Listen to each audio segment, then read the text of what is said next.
Olá, eu sou a Raquel Mazera, daqui de São João Batista, contadora de histórias. E hoje nós temos mais um Contos no Fogão. E nesse espírito natalino. Conto é aqui do livro Histórias e Causas de São João Batista. E a receita, é claro que não poderia deixar, que é a receita da bolachinha de Natal, lá da nossa nona. Vamos dar uma olhadinha aqui, eu quero mostrar para vocês como está a minha cozinha. Então vamos ver.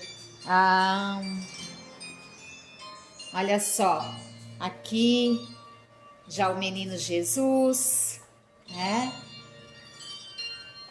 E a gente esperando aqui com o Papai Noel.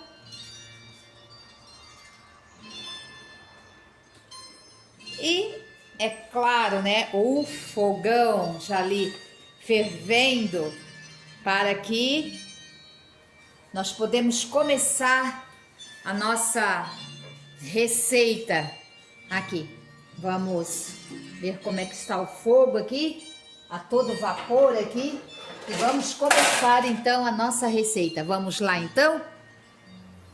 Eu vou dizer para vocês o que nós precisamos então utilizar. Essa receita, ela é uma receita bem prática, porque ela é a receita lá das nossas avós, que as nossas avós faziam a bolachinha de Natal. Como ela é uma receita bem grande, ela dava aquela quantidade assim, ó, de uma lata daquelas grandonas de bolachinha, aquelas latas grandes antigamente de banha. Então é preciso começar com uma bacia mesmo para poder fazer a massa. Nós vamos utilizar nessa receita 14 ovos, raspa de limão. Vamos utilizar mais ou menos uns 4 quilos de trigo, que está aqui, ó, trigo. Meio quilo de araruta, fécula de mandioca, 1 quilo e 2 xícaras de açúcar. Eu peguei aqui 1 quilo de açúcar branco e 2 xícaras de açúcar mascavo, para ela dar uma corzinha, para ela não ficar muito branca. Mas a gente pode utilizar só açúcar mascavo, que ela vai ficar bem escurinha, ou se você gosta bem branquinha, só o açúcar branco. E depois a gente vai usar meio quilo de manteiga. Podemos pegar a manteiga com sal ou sem sal. Eu peguei aqui, essa manteiga minha aqui já veio com sal, mas pode utilizar, né, aquela que você tem. Então a gente vai colocar a manteiga aqui com o açúcar, aí vamos mexer até formar um bom creme. E depois ainda a gente vai utilizar 1,5 xícaras de água. Eu coloquei a água aqui, ó, e nessa água a gente vai estar desmanchando o nosso fermento, que é o sal amoníaco. Então, para o sal amoníaco, nós vamos utilizar 3 colheres de sopa rasinha de sal amoníaco. Esse sal amoníaco eu já vou desmanchar ele aqui na água, deixar ele desmanchado, e quando a massa já estiver aqui, o açúcar, a manteiga, os ovos bem mexido, aí eu coloco o sal amoníaco.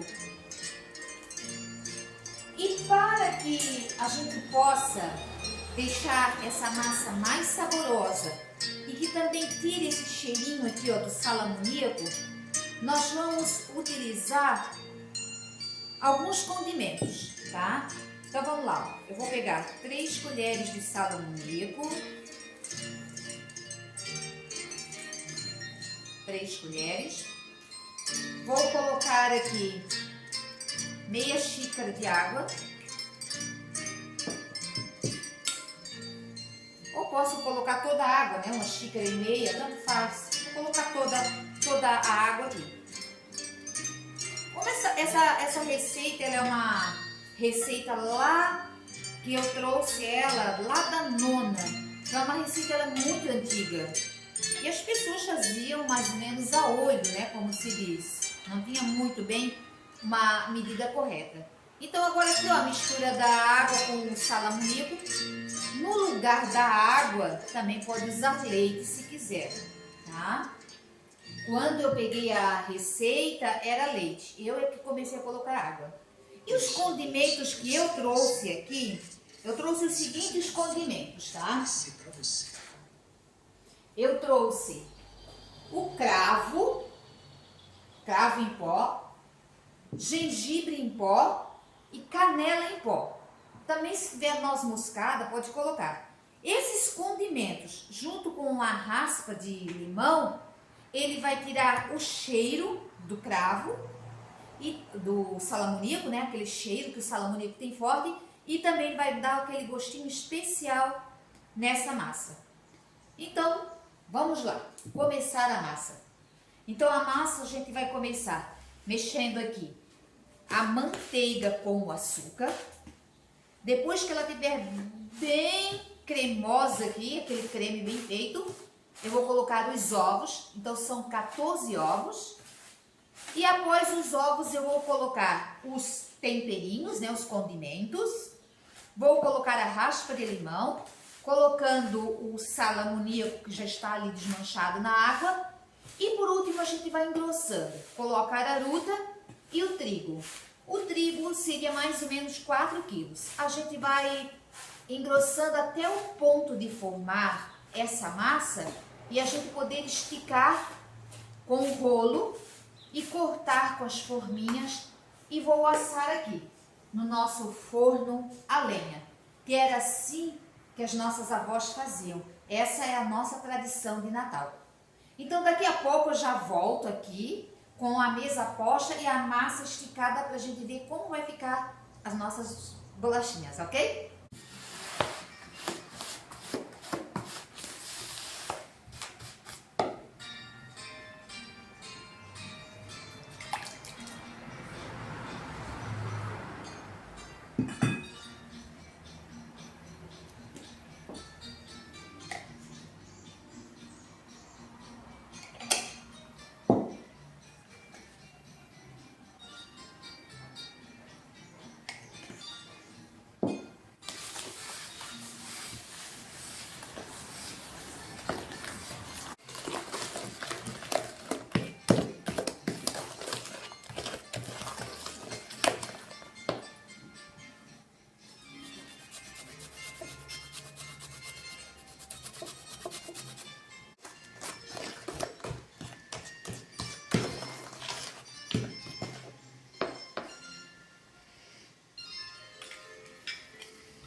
Então, agora voltando já com a massa pronta para começar a fazer as nossas bolachinhas. Então aqui está a massa, ó. Um segredinho, tá? Não deixe a massa muito dura. Por quê? Porque como a gente vai utilizar ela um pouquinho de cada vez para esticando, então é bom a gente deixar ela um pouquinho mais mole, tampar com uma toalhinha para ela não ressecar. E assim a gente vai pegando um pouquinho de trigo, polvilhando aqui na mesa, tá?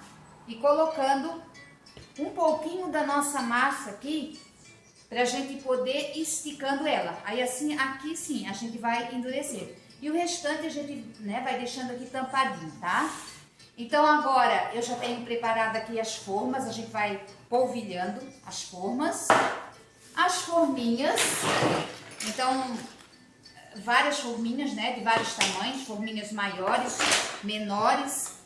de formatos, tem grande também, né? Papai Noel, Pinheirinho. E claro, né? O rolo de esticar a massa. E assim agora nós vamos começar aqui a esticar a nossa massa, fazendo as bolinhas. Enquanto eu vou fazendo as bolachinhas, eu vou contar para vocês um conto, uma história aqui do livro Histórias e Causos de São João Batista. Vamos começar então? A gente então agora vai pegando a massa. Primeiro vamos dar mais endurecer um pouquinho mais a massa. E aí vamos começar a esticar aqui a massa e fazendo as bolachinhas. E o conto que eu vou falar para vocês, ele foi uma pesquisa que eu fiz com o Daniel Silveira. Daniel contou que na época que em São João tinha um personagem bem conhecido, muita gente aqui de São João Batista conhecia, que era o tal do Pedro Cego. Pedro Cego, ele vivia com uma violazinha, estava sempre lá na frente da igreja matriz, tocando a sua viola. E assim o pessoal que ia para a missa, depois ficavam lá ouvindo ele a tocar e até ajudando ele, vendendo umas quinquilharias assim, poder colaborar com ele, junto com o seu netinho. O Pedro Cego tinha um filho, que era o tal de Osmar, e o Osmar faleceu. O Pedro Cego, ele morava numa casinha bem pequena. Era tão pequena a casinha que diz que na salinha ali da cozinha, a sala para botar o caixão, teve que ficar uma ponta do caixão para fora na porta. E na cozinha tinha um fogão a lenha, num canto, e no outro uma mesinha. No fogão a lenha, um bule de café, e no outro canto da mesinha mais um bule de café. Aí diz que foi no velório o Lelo Padeiro. O Lelo Padeiro era outro bem conhecido aqui de São João Batista. Ele, pai dele, né, diz que foi um dos primeiros padeiros de São João Batista, foi o pai dele. E na época o Lelo Padeiro também era o único que tinha padaria aqui em São João. O pessoal queria comprar pão, ia lá no Lelo Padeiro. E o Lelo Padeiro foi pro velório e levou 2 saquinhos daqueles biscoitinhos de joelhinho. E ele andava sempre acompanhado do seu cachorro. Então ele entrou no velório e aí ficou ali no velório. E do outro lado ficou o Tori. O Tori também muito conhecido aqui em São João, tinha um bar, e o Tori vivia aprontando com o pessoal. E era assim, ó, o Tori sempre que podia estava aprontando com alguém. Aí o Lelo Padeiro ficou ali sentado com o seu cachorro, e daqui a pouco o cachorro já estava dormindo no colo do Lelo Padeiro. E nisso entrou um gato. E o gato foi e bem embaixo do caixão ficou ali e começou a dormir. Aí a noite foi passando, até que chegou uma hora, o Tori pegou e deu um pontapé assim no cachorro, puxou o cachorro para cima do gato, o gato em cima do cachorro, assim que deu uma brigaçada danada. Foi um alvoroço que só vendo, era aquela gritaçada de cachorro, de gato, e aquele alvoroço no velório. Aí passado mais um tempo do velório, já quase chegando de madrugada, aí chegou ali o Queno, que era o pipoqueiro.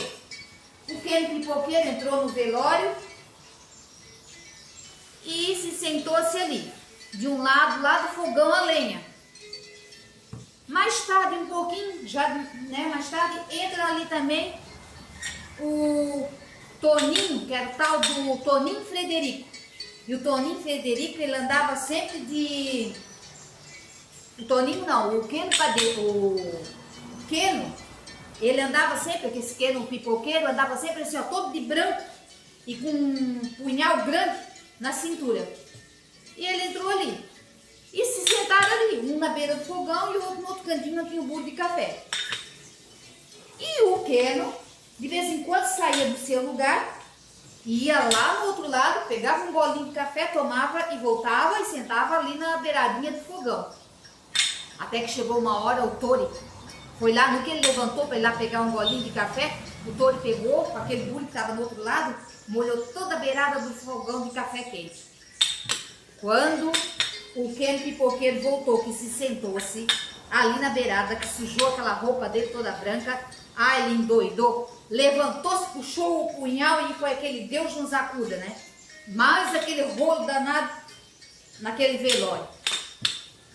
Aí depois já estava tudo calmo, pessoal tudo quietinho, já de madrugada, o Toninho Frederico foi lá no outro quartinho, pegou a tampa do caixão, era um caixão assim escuro, né? E tudo naquela escuridão, né? De madrugada, né? Que ele pegou a tampa do caixão e chegou e pulou assim ali no meio da salinha de todo mundo. Aí foi aquele corre-corre, era gente pra rua correndo, gente gritando, que viu que tinha, achava, né, que tinha acontecido um fantasma. E foi assim, essa história de confusão de velório que o Daniel me contou.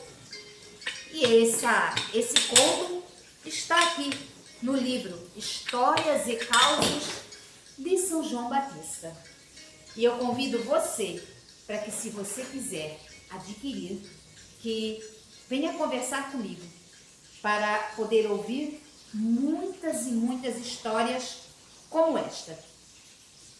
Daqui a pouco eu vou voltar para mostrar para vocês como que as bolachinhas vão ficar deliciosas e assadas.